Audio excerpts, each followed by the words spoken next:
Hoy voy a hacer una exposición que va a intentar contestar las preguntas de también mi amigo Jorge Hugo Herrera Vega.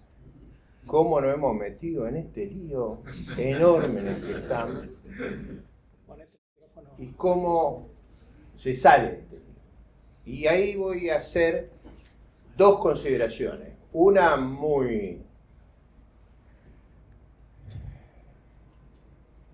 dura, porque la vida necesita que seamos francos y realistas sobre los errores. Y una segunda, que viene al final, pero que es la más atractiva, que es cómo salimos de esto políticamente. Yo creo que esa consideración es mucho más importante que la consideración económica. Creo que estamos en un divorcio de aguas políticas. Creo que si queremos hacer más de lo mismo, el país no lo resiste. Eso hay que entenderlo. El liderazgo político nuestro está obsesionado en rehacer más de lo mismo. Y más de lo mismo no va a aguantar. Ahora voy a precisar qué es cambiar. No es una cuestión ideológica, no es darnos el gusto del programa que a mí me gustaría. No es eso. Yo estoy resignado que el programa que a mí me gustaría no se va a poder hacer, así que fíjense el problema que tenemos. Y lo voy a poner en esos términos. ¿Por qué no vamos a poder hacer lo que a mí me gustaría? A ver, ¿qué es lo que tenemos que hacer para que el país sobreviva? Sí lo voy a poner con claridad. Digo, para que imaginen el desafío y se mantengan intensos hasta último momento, porque lo mejor viene arriba. Lo que viene ahora es por qué el programa del presidente Macri ha sido un completo fracaso. Es una cuestión no menor. O sea, ¿qué quiere decir un completo fracaso? En el mejor de los casos, vamos a terminar el año que viene con una inflación en los 4 años promedio cerca del 40%, con una caída del ingreso per cápita del 5%. Si vamos a terminar esas condiciones, ¿se puede ir a la elección con esa plataforma? Pregúntenselo y respóndanselo. Y ese es el escenario favorable. Adelante. A ver, ¿alguien me puede? Así me da espacio para... Acá la pregunta de Jorge Herrera Vega. ¿Por qué tuvimos crisis? Tuvimos crisis por una razón sustancial. El programa del gobierno presentaba un desequilibrio, déficit recurrente de una magnitud que Argentina no puede financiar. Era un programa infinanciable. Esa idea de que todos los años vamos a poder endeudar al país en 40.000 millones de dólares no era real. Ese programa iba a encontrarse, iba a chocar con la realidad. Ese fue el error, esa es la razón, ese es el fracaso. Eso fue una apreciación estratégica de la conducción del país equivocada. Cuando ustedes se equivocan en la apreciación estratégica, cometen un error que es difícil de arreglar. El error entonces es la idea que iban a poder, a lo largo de muchos años, financiar una transición con endeudamiento. Eso no es posible. El segundo error, sustancial, crucial, fue que para hacer factible ese endeudamiento, incurrieron en un enorme endeudamiento de largo plazo, de corto plazo. O sea, no solo era un nivel de deuda imposible, sino que además lo tomaron a corto plazo. Yo no sé si ustedes vieron que el gobierno habla todo el tiempo de la bomba del Levac. ¿Quién la puso? No, digo, es una pregunta relevante. Hablan como si ellos hubieran sido plateístas, no protagonistas. Y digo, esto es importante porque este es un problema sustancial que tenemos en la retórica. La retórica, el liderazgo es básicamente la capacidad de explicar las dificultades que enfrentamos, las opciones que tomamos y el rumbo que seguimos. Si la retórica es preguntarse cómo me metí en este lío, quién fue, y no reconocer que fui yo, ya hay un problema difícil de resolver. Yo escuchaba el otro día a una ministra muy destacada del gobierno decir: la inflación hace mucho daño a los pobres. ¿Y usted qué está haciendo ahí? Digo, este problema de la retórica es un problema muy complejo, porque a mí hay veces que me parece que hay enajenación en la conducción. O sea, como si fuera otro el que causa los problemas. Y no hay forma de resolver los problemas si no se los asume. Entonces, estos dos errores, déficit imposible de financiar y hacerlo con deuda a corto plazo, es lo que nos ha llevado a una circunstancia límite, que si no hubiera habido el más grande programa de ayuda internacional que conoció el mundo y América Latina, a esta altura estábamos terminados. Acá no nos hemos terminado porque ha habido un programa de ayuda descomunal. Ahora, ¿cuáles fueron los errores ya no conceptuales, estratégicos de la conducción del Estado, sino los errores ya de política económica? Hay uno crucial para mí. Yo me acuerdo, octubre, noviembre del 2015, cómo planteaba el gobierno su programa de gobierno. Decía que íbamos a crecer al 4%. La Argentina había crecido los últimos 44 años al 1,6, 1,7. O sea, planteaban que la tasa de crecimiento del ingreso per cápita se iba a cuadruplicar. ¿Por qué iba a ocurrir esa magia? ¿De dónde salía esa magia?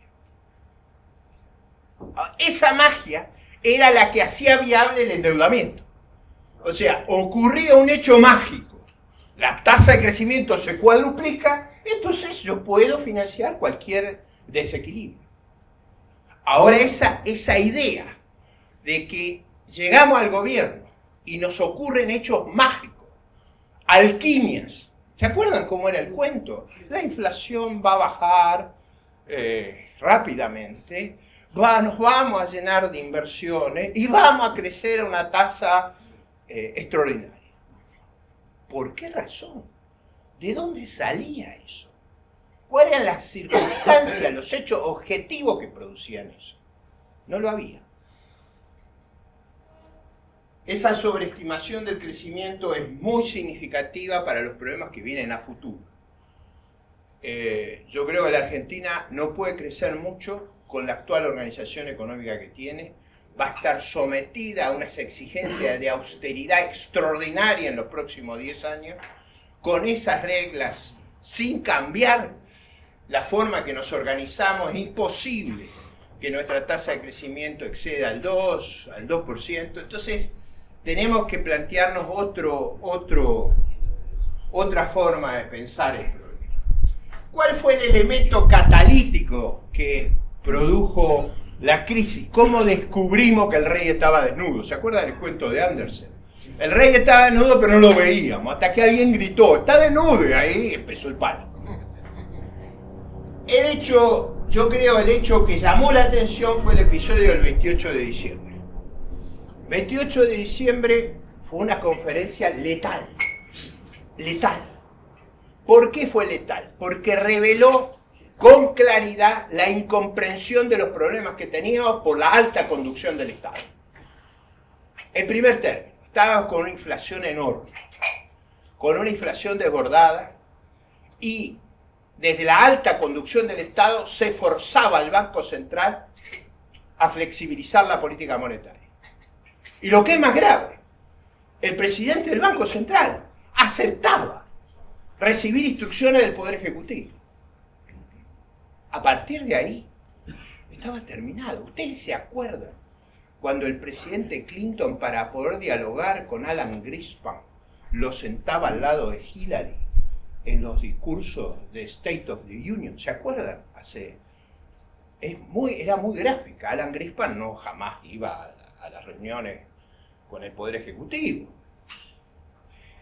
¿Se acuerdan que Clinton tenía esos episodios llamativo en el Salón Oval. Entonces se refería a los Estados Unidos, al Congreso, a toda la opinión pública, y todo el mundo estaba conmocionado por eso, y se refería, y le hablaba a Hillary, y al lado estaba Alan Greenspan. Esa es la jerarquía que tiene en otros países la autoridad monetaria. En Francia, en los años 90, Chirac gana la elección por 80% de los votos. El presidente del Banco de Francia, Trichet, lo retaba todos los días por el desorden presupuestario. Aquí, nuestra autoridad monetaria iba a convalidar el desorden presupuestario y monetario prestándose a las imposiciones de la conducción del Estado. Esa receta tenía que generar pánico y lo generó. Segundo problema catalítico de esto. La Argentina tiene y después lo vamos a ver con cuidado, un problema muy grave en materia de sistema financiero y de mercado de capitales. Tiene un sistema financiero extremadamente pequeño. ¿Por qué es extremadamente pequeño estos sistemas financieros? Porque el Estado argentino confiscó 5 veces los depósitos. Entonces, cuando una persona va a depositar, habría que ir a darle un beso en la frente y agradecerle que confíe luego de lo que pasó en nuestra institucionalidad. Ahora, si usted a esa gente que a pesar de lo que pasó confía, le anuncia que le va a cobrar impuestos sobre los intereses que son negativos, usted está creando condiciones para que sea inviable el funcionamiento de nuestras instituciones financieras. A los que compran los bonos argentinos, de un país que defaulteó muchas veces, también le dice, le voy a cobrar impuestos extravagantes a su colocación en estos bonos de altísimo riesgo. Bonos que recuerden ustedes, eran de un país de frontera. Ustedes vieron que en el mundo se usan eufemismos. Si ustedes ven lo que estaban con nosotros en el país de frontera, un barrio al que uno no quiere pertenecer. En esas condiciones, nuestro sistema político quería cobrarle a los que compraban los bonos impuestos extravagantes. De nuevo, eso es absolutamente inconducente para las dificultades que nosotros enfrentamos. Esa falta de realismo sobre las dificultades es la que nos lleva a la crisis. Bueno, después, por supuesto, cuando empieza las dificultades, el Banco Central comienza a zigzaguear. Vendo, no vendo, floto, no floto. Ustedes vieron que anuncia que va a flotar, pero lo que hace siempre es no flotar. O sea, lo que dice es lo que no va a hacer. Y yo no estoy haciendo el argumento si hay que flotar o no. Eso es otra discusión. Yo, si voy a flotar, floto. Así, cuando tengo que flotar, me asusto y vendo. Nadie entiende lo que yo hago. Y lo peor que se puede hacer en estos lugares de conducción es ser incoherente e inconsecuente. Como no teníamos problema, la oposición planteó un descalabro presupuestario congelando las tarifas por 170.000 millones de pesos. O sea, si el oficialismo es de baja calidad y la oposición es peor, estamos en un problema.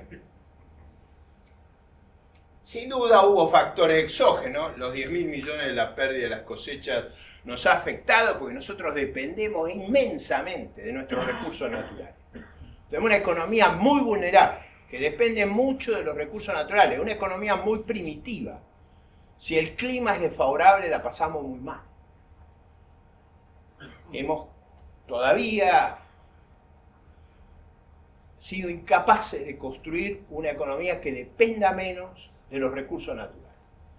Y hemos sido incapaces de eso porque no hemos ahorrado, no hemos invertido, no hemos tenido una economía competitiva. Por último, algo que aquí muchas veces Agustín Echevarne, Manuel han advertido, el mundo que había salido de la crisis financiera del 2008, lo había hecho en un contexto de quantitative easing, o sea, de facilitación cuantitativa. ¿Qué quería decir eso? Una gran expansión de facilidades financieras que estaban llegando a su culminación. O sea, el mundo que seguía no iba a ser ese mundo de tasas extremadamente bajas. Entonces la idea de que íbamos a poder acceder a financiamientos económicos era una idea no realista, no consultaba los datos de la realidad. Páseme a la siguiente. ¿Por qué Argentina no puede tener déficit elevado? Esto es importante que se grabe a fuego, porque tenemos un problema de gustos, no es un problema ideológico, no es un problema doctrinario, es un problema profesional. No podemos tener, seamos socialdemócratas, liberales o conservadores, no hay espacio. ¿Por qué no hay espacio? Porque tenemos un mercado financiero que es una décima parte del mercado financiero de Estados Unidos. Estados Unidos tiene un déficit de 6 puntos del producto, son 5% de los créditos. Nosotros tenemos un déficit, como el que tuvimos en 2017, era 60% de los depósitos del sistema financiero, del año pasado. Una vez financiamos, una vez no hay crédito para nadie. ¿Me siguen? O sea, no es posible hacer eso. Ahora, ¿por qué se intenta hacer lo que no es posible? Es algo que a mí me resulta incomprensible. No solo en este aspecto. Nosotros a veces en nuestra historia hemos hecho tragedias por hacer operaciones militares que no eran viables. Esa tendencia a no hacer las cuentas como corresponde nos ha llevado a muchas tragedias, en economía y en asuntos bélicos.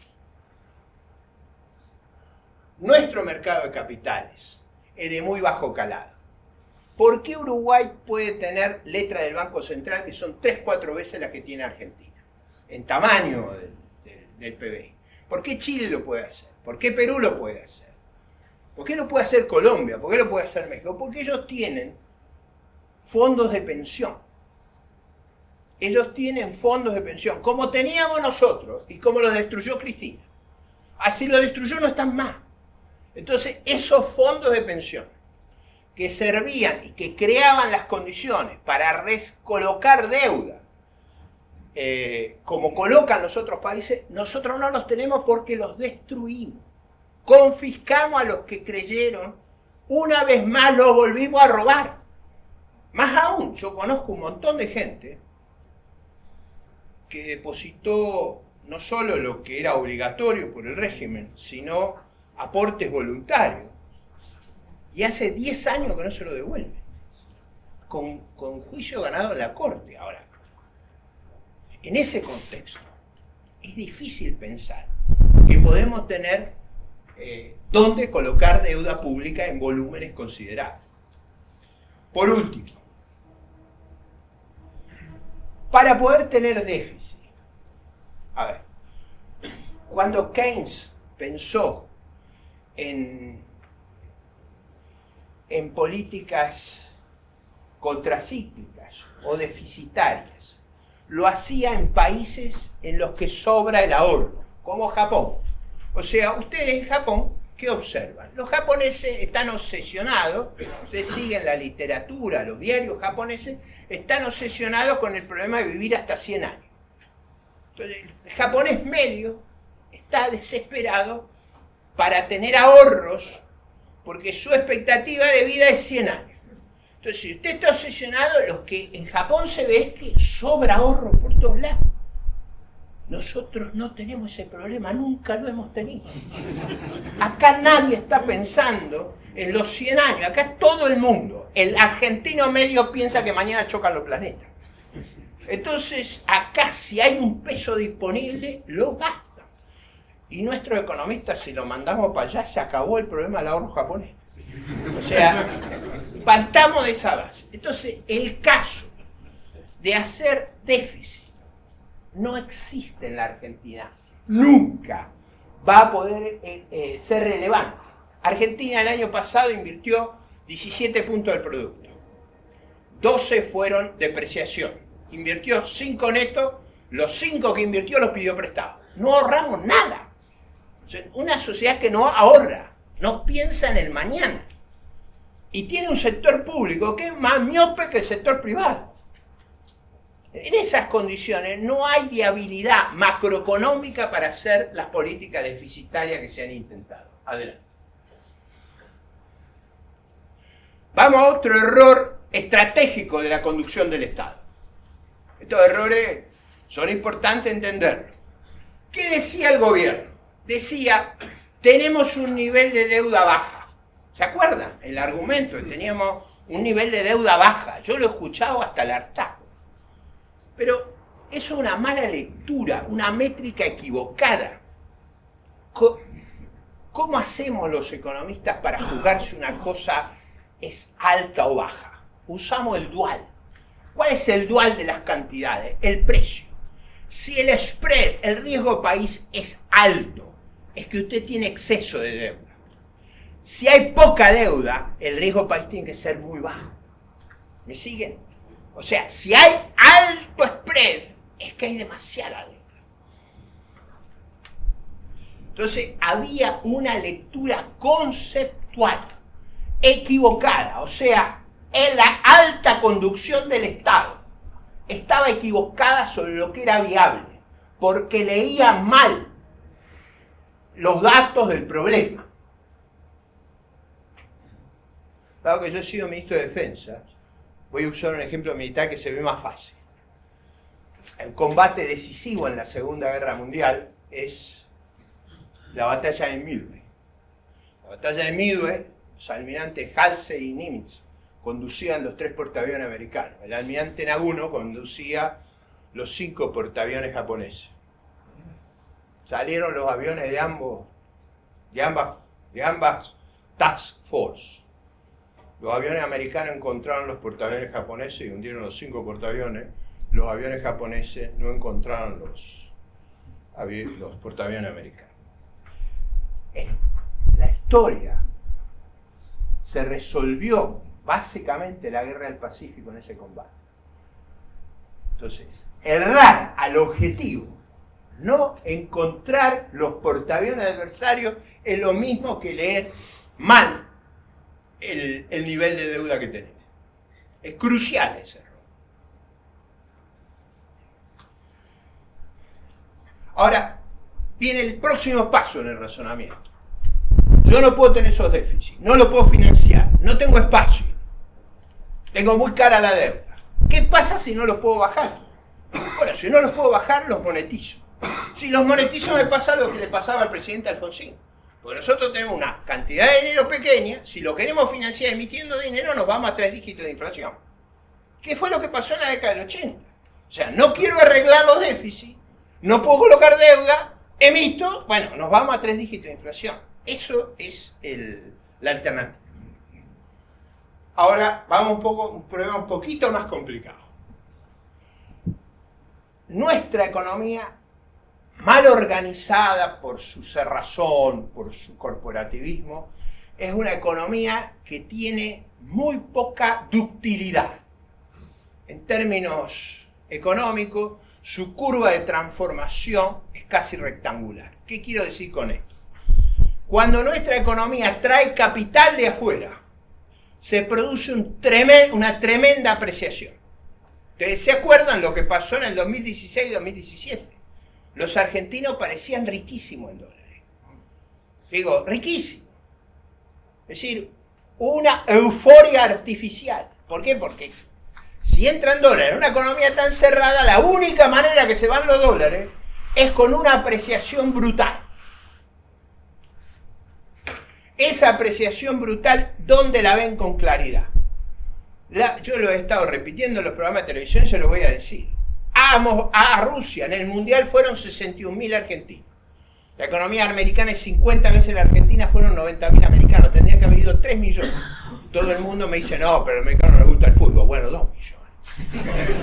Digo, para entender el problema.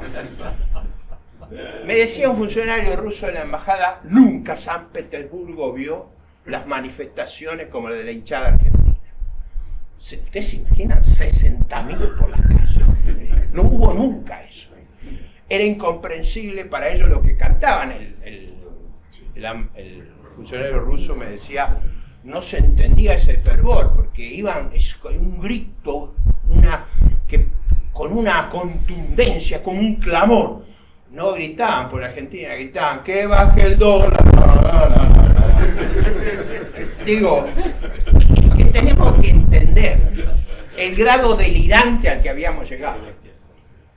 ¿Qué es lo que pasa cuando esa fiesta de endeudamiento, de demagogia y de desorden de las políticas del gobierno termina? Termina porque no puede meter más deuda, no termina por una decisión de ascetismo y austeridad. Se cortó la posibilidad de que coloque deuda. ¿A dónde va el tipo de cambio? Va a un nivel espectacular, porque ahí ya no nos alcanzan los recursos naturales. Necesitamos que nuestra industria, nuestro turismo, nuestras economías transpampeanas reemplacen los dólares que traíamos por la deuda. Entonces el dólar va a un nivel espectacular. Ahora, si ustedes viven en una economía que pasan a de ser rico en dólares a pobre en dólares, de una manera u otra, es lógico que una persona sensata quiera alejarse de esa coctelera. Por eso es difícil invertir en la Argentina. Porque si usted invierte nunca sabe cuál es el precio relativo que va a enfrentar. Y no sabe porque los gobiernos que tenemos, y este parece de los moderados, cometen los errores conceptuales que acabo de describir. Errores conceptuales.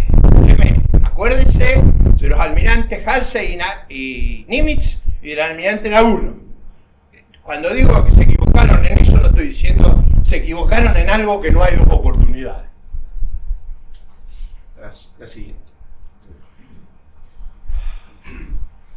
La primera pregunta que uno tiene que contestar en economía es si el programa que presento es viable. Yo creo que no era viable por la magnitud del déficit y por la inflación implícita que un déficit de esa envergadura tenía. Se ponían metas de inflación que eran absolutamente inconsistentes. Todos sabíamos que eran incumplibles esas metas. ¿Qué pasa cuando usted plantea metas que son sistemáticamente incumplibles? Va generando decepción y crisis de confianza. Va transmitiendo la sensación de improvisación y amateurismo. Ustedes vieron cómo se fue perdiendo confianza. O sea, hay una pérdida de confianza, una pérdida de credibilidad en nuestro liderazgo. Adelante. Ahora, que un programa sea viable, y para mí no era viable, pero supongamos que hubiera sido viable, ¿era conveniente? Supongamos que el mundo nos hubiera permitido endeudarnos en 160, 170 mil millones de dólares. Digamos, el programa del presidente. ¿Era conveniente ese programa? Es distinto de que si era viable. Supongamos que nos lo hubieran prestado. Ese programa era absolutamente inconveniente. La evaluación del endeudamiento depende de la rentabilidad del grado de inversión, del gasto de inversión. Si ustedes se endeudan para financiar consumo o transferencia, no necesito hacer la cuenta, no pueden pagar. No van a poder pagar, porque las deudas se pueden pagar si yo la deuda la tomo para invertir. Si la tomo para consumir, cada vez soy más pobre. Y si entré al problema con una situación de vulnerabilidad extraordinaria, lo único que hago es agravar. Acá hay que tener claro que la rentabilidad social de la inversión privada, que desplaza el déficit público, es mucho mayor que la expansión del gasto corriente. Ahora voy a presentar en la reunión de FIEL, el 26, un trabajo sobre esto, no me voy a poder anticipar hoy, pero los multiplicadores del sector público, si usted estudia los multiplicadores le da que es bajísimo para el gasto corriente o nulo. ¿Qué es lo que dicen los estudios fiscales de Argentina? Que si usted tiene que cortar, lo que tiene que cortar es gasto corriente. No se le ocurra subir impuestos ni bajar la inversión pública, porque eso es lo que tiene efectos positivos que multiplican el valor de lo que usted hace. ¿Cuál era el negocio de salir del default? ¿Por qué había que salir del default? Había que salir del default para facilitar el financiamiento de la inversión privada. O sea, para permitir que la inversión privada tuviera acceso a al mercado de capitales, no para producir, no debíamos salir del default para producir una explosión de la deuda pública para pagar salarios, subsidios sociales y pensiones. En síntesis, usamos el endeudamiento para planes sociales, sueldos y pensiones. Si usted usa el endeudamiento para eso, digo, necesito abundar sobre las consecuencias que eso va a tener. Sigamos. Ahí está la descripción del sistema bancario argentino. Fíjense, el sistema americano es 10 veces el sistema financiero argentino. Siga la próxima. Miren lo que es nuestro mercado de capitales. Tienen que tener ojo de halcón para ver la barra. Un ojo de halcón para ver la barra. No existe nuestro mercado de capitales. ¿Dónde íbamos a colocar la deuda? ¿Dónde la íbamos a colocar? Deuda que además para financiar gasto corriente, pero ¿a alguno se le ocurre que es un programa sensato este? Adelante. ¿Cuál es la situación de partida? Teníamos un déficit en cuenta corriente, o sea, en el 2015 tuvimos un déficit en cuenta corriente, el gobierno anterior, enorme. Ese déficit lo teníamos a pesar de que hacía 5 años que no crecíamos, a pesar que la magnitud del mismo estaba influenciada porque había, si ustedes recuerdan, control de cambio, el cepo, había prohibiciones de importar, había restricciones físicas y había una severa descapitalización en el país. El déficit fiscal del gobierno anterior se había financiado desfondando al Banco Central, que había llegado a tener una posición negativa de cambio de 90.000 millones negativos según las propias presentaciones del Banco Central. Sí. La próxima. Había a fines del 2015 un enorme overhang de dinero, fruto del cepo que debía ser atendido inmediatamente. El mundo exhibía tasas de interés bajas, pero que iban a ir al alza, porque como si no tuviéramos problemas, ganó Trump. O sea, a los problemas que teníamos se agregaba que el nuevo gobierno de Estados Unidos tenía la estrategia de generar un déficit muy amplio. Si los Estados Unidos emiten bonos, no hay espacio para los nuestros. Digo, es muy simple. ¿Qué era lo que sabíamos? Esto es muy importante. Si la economía se reactivaba, iba a volar el déficit en cuenta corriente. El año pasado tuvimos un déficit de 30.000 millones. Si seguíamos al ritmo que íbamos los primeros 4 meses de este año, íbamos a un déficit de 45.000 millones de dólares. Eso es inviable. No lo iba. Cualquiera que miraba los números argentinos sabía que al menor problema éramos boleta. O sea, uno miraba los números y decía, ¿quiénes son los dos que parten cuando haya un problema? Turquía y Argentina, estaba ahí. Eran los objetivos, no se van a poder escapar. Adelante. ¿Cuáles eran las inconsistencias del programa? La asimetría entre la política fiscal y monetaria, convergían en un periodo de tiempo extensísimo, es decir, acuérdense, el primer anuncio de Pragai, en diciembre del 19, era que convergíamos a eliminar el déficit, como ahora, al 2019. Al rato, lo modificó y amplió el déficit recurrentemente en 13.000 millones de dólares por año. No sé si ustedes se acuerdan. Pasamos. Lo íbamos a converger en el 19, íbamos a converger en el 22. Lo primero para mí era increíble, lo segundo rozaba la insanía. No debe olvidarse otra cosa muy grave que también hay que ser consciente y que ahora con el Fondo Monetario nos hemos enterado. Bueno, nosotros sabíamos, pero digo, cuando ustedes ven las presentaciones del déficit del Fondo Monetario, dice déficit declarado por la tesorería, aparece un rubro, PIB. PIB era que el déficit que se declaraba estaba maquillado por los Kirchner y siguió maquillado por este gobierno. Entonces, el verdadero déficit es un déficit enorme que ahora lo sabemos porque el fondo nos obliga a hacerlo transparente, la magnitud del déficit.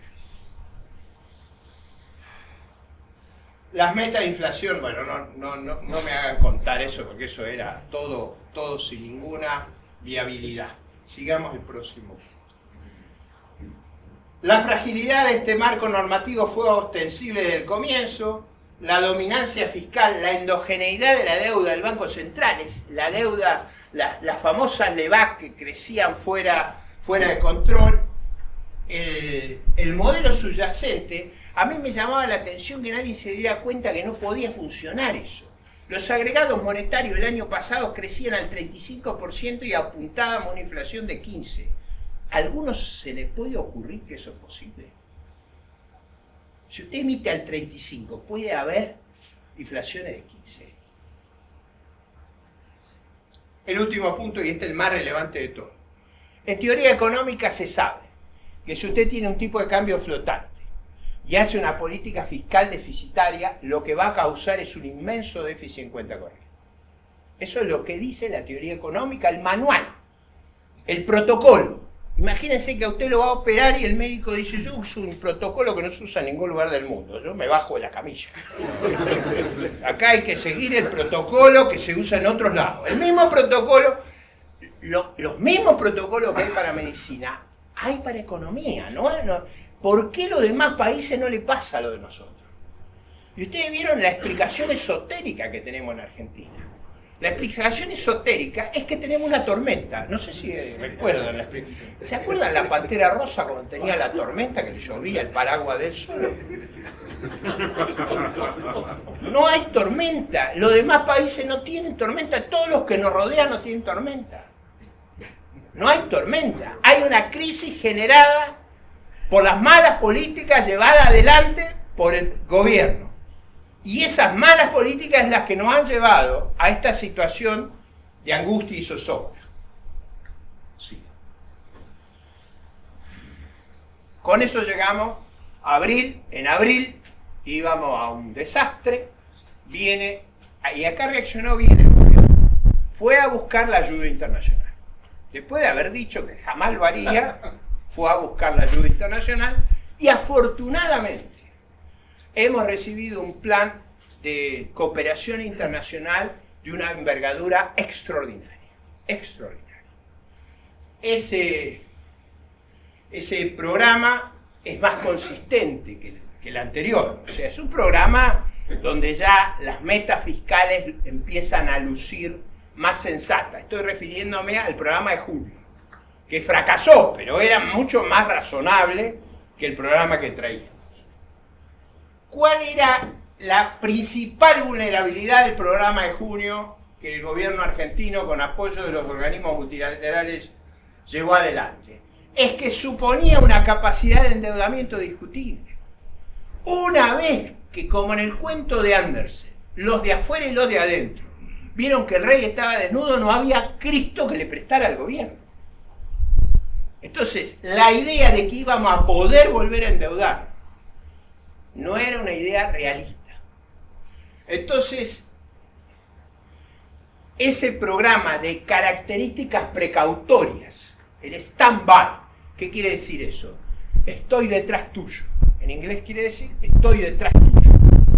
Vos, con este respaldo, podés volver a los mercados porque si algo fracasa, yo tengo el capital para cubrir. Eso no funcionó. No funcionó, ¿por qué? Porque no podíamos reconstruir la capacidad de endeudamiento. Probablemente, dos cosas tenían que pasar. El déficit que estaba en el programa de junio no era factible de llevar adelante. ¿Ustedes vieron? Que el gobierno lo ha reconocido. La nueva propuesta del ministro Dujovne ajusta el déficit del 2018 de 2,7 a 2,6 y el del año que viene de 1,3 a 0. Recuerden que ese en el programa original era 2,2. De 2,2 pasamos a 1,3, ahora pasamos a 0. ¿Para qué hacemos eso? Porque no conseguimos fondos. Y si no se consiguen los fondos, uno puede gastar más de lo que ingresa si a alguien le presta. Si a uno no le prestan, tiene que acomodar el gasto a lo que está disponible. No es que uno gasta lo que quiere, gasta lo que puede. En segundo lugar, la tasa de inflación iba a tener que ser mayor. Acuérdense que dos cosas se dio cuenta. Recuerden las discusiones de junio, julio y agosto por los economistas argentinos. ¿Qué dos cosas saltaban que no se iban a poder cumplir? No se iba a poder cumplir ese déficit porque no había financiamiento y no se iba a poder cumplir la tasa de inflación. ¿Por qué no se iba a poder cumplir la tasa de inflación? Porque la Argentina, para corregir su desequilibrio externo, necesitaba un tipo de cambio mucho más alto que el que estaba supuesto en el programa. ¿Para qué necesita un tipo de cambio más alto? Esto es importante entenderlo. Para que sea menos recesiva la corrección. Si usted no tiene financiamiento, usted tiene dos alternativas: o ajusta por precio o ajusta por cantidad. Si ajusta por precio, el tipo de cambio va muy alto, lo que usted permite es que la economía rápidamente se vuelva exportadora, y es la exportación la que reemplaza el gasto que venía del financiamiento por deuda. Si usted no deja ir el tipo de cambio, ajusta por cantidades. ¿Qué quiere decir cantidades? Quiere decir más receso. La otra forma de ajustar es por cantidades, por receso. Y yo creo que este fue un gran error de la política que se implementó entre junio y septiembre. Básicamente hicieron subir mucho la tasa de interés. ¿Para qué? Básicamente para evitar tener que dejar que el tipo de cambio vaya a donde tiene que ir para resolver el problema de las cuentas externas. Adelante. Yo creo que la corrección del déficit en cuenta corriente no iba a ser viable. Ahora creo que los números se están aproximando a la realidad. Una tasa de interés exageradamente alta para evitar la corrección cambiaria genera otra debilidad que daña al sistema financiero. Por eso hay que tener cuidado con usar exageradas tasas reales de interés. El programa funcionaba razonablemente si el riesgo baja a 450 puntos y hace factible la renovación. Ustedes recuerden que en los momentos más críticos de las últimas semanas el riesgo fue a 800. A 800 íbamos al default. Afortunadamente ha comenzado a bajar. Ha bajado alrededor de 600 por la presunción de que vamos a resolver el problema que tenemos. ¿Cuál es el problema que tenemos? Que vamos a hacer una corrección fiscal de una envergadura como no reconoció la Argentina en su historia. Piensen que a mí el país me tiene estigmatizado porque le planteé una corrección de 0,6 del PBI. Vamos a una corrección que está entre 4 y 5 puntos del PBI. Ahora fíjense el costo de esta estrategia. Fíjense el costo. Uno puede elegir un camino gradual o una terapia de choque. Lo peor que uno puede hacer es empezar por el gradualismo y terminar con el choque. Porque ahí paga los costos de ambos. Digo, esta es la cuestión crucial. Adelante. ¿Qué es lo que tenemos que hacer? Vamos a lo que tenemos que hacer para poner la cuestión bajo control. Se requiere una reducción de los subsidios marcados. O sea, el país no tiene espacio para subsidiar nada más. Digo, para que seamos conscientes, como el tipo de cambio subió y los precios de las tarifas no acompañaron el tipo de cambio, los subsidios en vez de bajar están subiendo. Para que lo registren. Para que vean lo que tenemos que hacer todavía. El cese de las transferencias a las provincias. Esta cuestión de hacer de Papá Noel que los inspira a nuestros miembros del Poder Ejecutivo Nacional. En nuestra Constitución, con sabiduría, Alberdi puso que los recursos aduaneros son del Estado federal. Una de las cosas que el presidente propuso es los impuestos al comercio exterior que le cobramos a la soja deberían acrecer al Tesoro Nacional. Tomó esa decisión, ya la dio vuelta de nuevo. Ustedes vieron que ayer repuso la transferencia. Sin así corregir esas cosas tiene que entender el país que no tenemos espacio para hacerlas.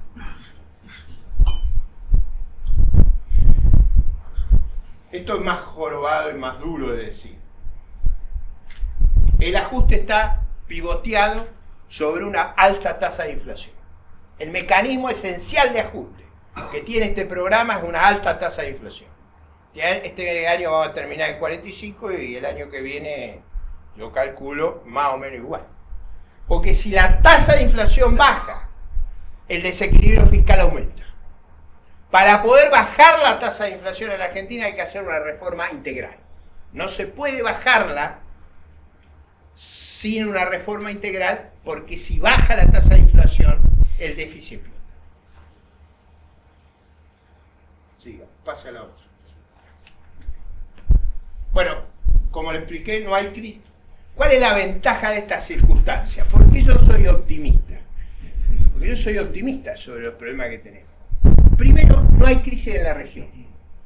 Al no haber crisis en la región, es relativamente sencillo para la Argentina ponerse muy competitiva respecto a la región y que nos inunde, como ya empezó a ocurrir, los chilenos, los uruguayos, los brasileños, los paraguayos, los bolivianos. Si ustedes van a la frontera, es extraordinario lo que está ocurriendo.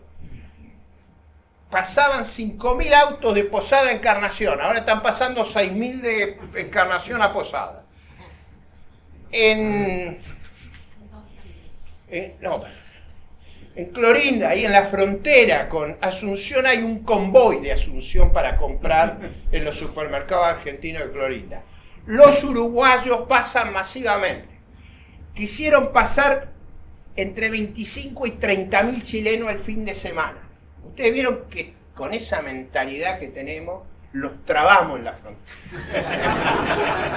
Nosotros necesitamos que vengan masivamente a comprar, a gastar, a generar trabajo, a generar oportunidades a nuestra gente. Cada uno de ellos que viene a gastar da empleo, da recursos, da impuestos. Entonces, en lugar de pararlos en la frontera, habría que estar con los brazos abiertos, un beso en la frente a cada uno. Es muy bien recibido. Necesitamos que vengan los europeos. Les voy a contar una anécdota que me llenó de alegría. Ustedes saben que yo tengo mis nietos viviendo en el exterior y hace 2 días fui a las compañías que viajan a Estados Unidos a ver si podía ir al Día de Acción de Gracias a ver a mis nietos. Entonces llegué a las 11:30 y no había habido ningún pasajero hasta las 11:30. Las 6 señoritas o señoras que trabajan ahí me preguntaron, ¿usted cree que esto va a seguir así?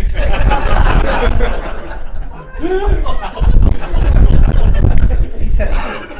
Me preguntaron, es dramático esto. Dice, además, para que yo hablara, yo cuando me empezaron a decir, qué bien se lo ve. Yo cuando empiezan a ver buen mozo y todo, digo, estamos perdidos. Entonces, no compré el pasaje. Crucé a la otra compañía de aviación. No vino nadie hoy. Bueno, estaba Santiago. Digo, hay algo que está funcionando. Y yo les decía, lo que necesita el país no es que caiga 40% el viaje del exterior, tiene que caer 90%. Lo que necesitamos es llenar los aviones. Que los llenamos con los argentinos, con los europeos, los americanos, y si se puede los chinos. 1 millón de chinos acá. Que venga a producir esa transformación. Entonces, es vital ese cambio, esa conciencia. Ahora, seamos claros, vamos a tener un tipo de cambio competitivo muchos años. Se acabó eso de los viajes. Se acabó para la generación que está acá, se acabó. Algunos más jóvenes a lo mejor no. Sigamos. Para no alarmar también, yo creo que fue un error inmenso lo que se hizo con el déficit. Pero tampoco es cierto que la deuda es imposible. El presidente Macri va a haber colocado 90.000 millones de dólares de deuda. En una economía de 450.000 millones de dólares, eso es 20%. Lo único que eso produce es muchos años de austeridad, no quiebra el país. No es cierto que lo va a quebrar. Va a producir muchos años de austeridad. Que dado los problemas que teníamos, no es una decisión inteligente, pero tampoco nos va a quebrar. El apoyo internacional es aproximadamente 3 veces el comprometido con el presidente de la Rúa. Si a de la Rúa le hubieran dado un tercio de lo que le dieron a Macri, no caía de la Rúa, no hubiéramos tenido todos los problemas que tuvo. Ahora, sí viene con lo que quiero concluir esta parte económica. Ahora vamos al futuro. Esto es lo que tenemos que hacer este año y el que viene. Ustedes vieron que por primera vez en el país la discusión se ha vuelto sensata. Yo no sé si han leído la carta de los economistas del justicialismo a la señora Lagarde. ¿Qué le dicen los economistas del justicialismo? Le dicen, no se le ocurra traer los fondos del 2021 y del 2020 al 2019 porque le alivia la situación a él y nos mata a nosotros. Deje la plata allá. Lo cual es bastante plausible. Digo, si usted va a gobernar, deje los fondos que corresponden al 2020 y al 2021 allá. Lo que no dijeron es la inferencia que eso produce. Si no vienen los fondos, hay que ajustar el cinturón ahora. Es plausible, yo diría. ¿Qué diría un opositor? Sensato. Haga el trabajo usted, no me lo haga hacer a mí. Te vieron que el presidente Macri siempre corre la arruga para adelante. El que ajusta es el que viene. Y empezó un diálogo de sensatez. Los justicialistas dicen, no, hágalo usted la corrección. No nos traigan los fondos del 2021 y del 2020 para acá, porque si no lo que usted hace es que el 2020 y el 2021 se vuelven tremendos. Y acá viene la reflexión que quiero dejarles en materia económica. Después de toda esta explicación, ¿qué nos queda? Nos vamos a quedar con una deuda entre 45 y 50 puntos del producto. En el mejor de los casos, con un spread de 400 puntos. Vamos a tener que tener un superávit primario de entre 2 y 2,5 del producto por muchos años. Vamos a tener que colocar deuda para repagar la emergencia. O sea, los préstamos que recibimos de emergencia los vamos a tener que devolver. O sea, nosotros vamos a tener que tener el prestigio en el mercado de capitales para renovar la deuda que tenemos. Que hoy no lo podemos hacer, pero tenemos que crear las circunstancias para renovar la deuda y vamos a tener que tener la capacidad de colocar deuda para devolver los préstamos excepcionales del Fondo Monetario. Plata para déficit no hay más. Plantéense esa agenda. Ahora, ¿está nuestro sistema político en condiciones de enfrentar ese desafío? Gobierne la coalición actual o gobierne la coalición alternativa. ¿Están preparados para gobernar bajo esas condiciones de austeridad que el país no ha tenido? Creo que desde Marcelo Torcuato de Alvear. Ese es el desafío que tenemos. Mi ídolo en las finanzas públicas es Víctor Molina, el ministro de Alvear. Víctor Molina, muy ignorado, el que es sucesor de Herrera Vega. Víctor Molina, durante a Alvear, le decía que era manirroto. ¿Se imaginan un ministro? Para que ustedes sepan, Víctor Molina, el país había salido de la convertibilidad y Víctor Molina logró que volviéramos a la convertibilidad en el año 1927. Ustedes se imaginan lo que es salir y volver. Hizo bajar los precios para poder volver a la paridad previa. Ese tipo de esfuerzo es el que nos espera de ahora en más, gane quien gane. Y ahora viene este es mi pronóstico económico, entonces muy simple. Se vienen 10 años de mucha austeridad, como sea. Ustedes, la preferencia de nuestro sistema político es matemos impuesto al buey. Digamos, ¿cuál es toda la discusión que tenemos? Todo el sistema político quiere más impuestos. Y el gobierno ya ha cedido, ha vuelto a poner los impuestos a las exportaciones, ha vuelto a poner los impuestos, ha subido los impuestos a las ganancias, ha vuelto a subir los impuestos laborales, ha vuelto, digamos, y todos los días viene una nueva ronda de impuestos.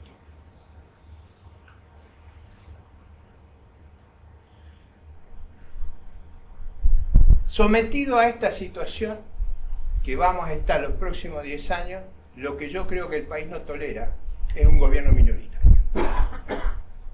No podemos hacer más el ejercicio de tener gobiernos minoritarios. Necesitamos gobiernos de mayoría. Necesitamos un gobierno de unidad nacional. Lo que hay que hacer no se puede hacer con un gobierno minoritario. Y esto es, hay que ser realistas. Necesitamos construir en el próximo gobierno, lograr que llegue y termine su gestión, y si es posible, que reconozca que es un gobierno de transición y que tuvo que hacer el esfuerzo y soportar la terrible tensión de salir de un régimen oprobioso. Que fue, y yo estoy muy agradecido por eso. Pero el próximo turno tiene que ser un gobierno de mayoría. Sin un gobierno de mayoría, hacer el esfuerzo que tenemos que hacer va a ser imposible. Porque va a haber que hacer reformas. No podemos aguantar, no vamos a poder producir esos superávit sin reformas. Y las reformas no las podemos hacer con un gobierno de minoría. Es el núcleo del problema político argentino. Todo el mundo lo está pensando desde perspectiva ideológica. A ver si vamos los liberales, yo reconozco mi afiliación, si van los conservadores, si van los socialdemócratas o sus variantes locales. No, ese no es el dilema. El dilema es hacer viable la gobernabilidad de Argentina los próximos años y ser capaces de entregar las reformas que tenemos que hacer para que este esfuerzo sea posible, para que no entremos en una crisis de ingobernabilidad sistemática. Esa es mi preocupación y es mi gran asincronía con el debate que hay en la sociedad. La sociedad está pensando qué fracción, qué parcialidad va a poder imponerle al resto su ideología, sus prejuicios. Y yo estoy pensando cómo hacemos para construir un gobierno de unidad nacional que haga factible que sobrevivamos en un esfuerzo de la magnitud que vamos a tener que hacer sistemáticamente a lo largo de los próximos 10 años. Muchas gracias por escuchar.